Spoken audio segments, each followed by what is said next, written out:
So we're going to do another Tennyson Gambit here, and the principles of the Tennyson Gambit are basically to ruin black's preparation. These people who play the Scandinavian defense know every line, and it's a very simple defense, and it's really easy to get close to equality, but it's kind of a boring game. So I really don't like playing against the Scandinavian, and I'm willing to accept equality, but on my terms. And so what I want to do is I want to make black burn some time, and usually they know the Tennyson Gambit a little bit. They have a few ways of responding to it. Sometimes it's a way of quietly declining it. And without further ado, we're going to show you how a very strong player can actually make a giant mistake.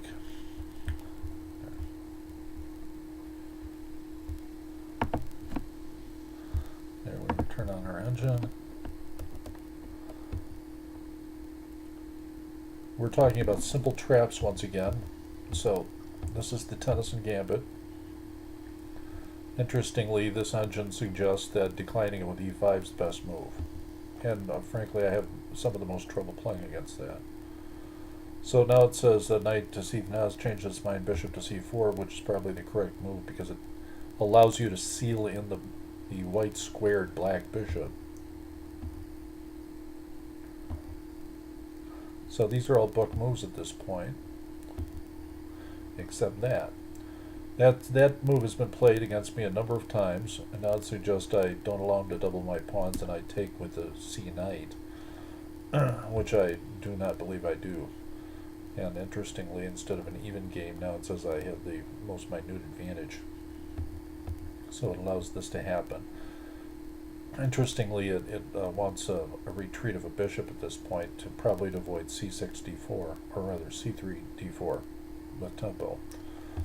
However, black plays this interesting move, a move that I hadn't seen before, and it's a move that's not really easy to find out what's wrong with over the board. And one thinks, well, maybe this is like some sort of counter trap, which it probably is. The computer says strongest move here is f4, so I just saw the opportunity for him to be skewering and winning pieces, so I just played d3. Now, once again, it wants a retreat of a bishop to a certain place, perhaps to force an exchange. Bishop to d6, I'd probably have to take it rather than weaken my king position. So, what's interesting about this is this game is very immature at this point. We're on move 9, and black is about to be lost. So, it says he needs to retreat his bishop, do something. Instead, he goes on a little adventure attacking my bishop. And he doesn't like that bishop there, and there's really nothing wrong with that bishop there. It's biting on e6, so I don't know what he's doing that for. And actually what happens is he's instantly lost. So the computer's recommending, Stockfish 8, which did the analysis on this, is recommending bishop to e7.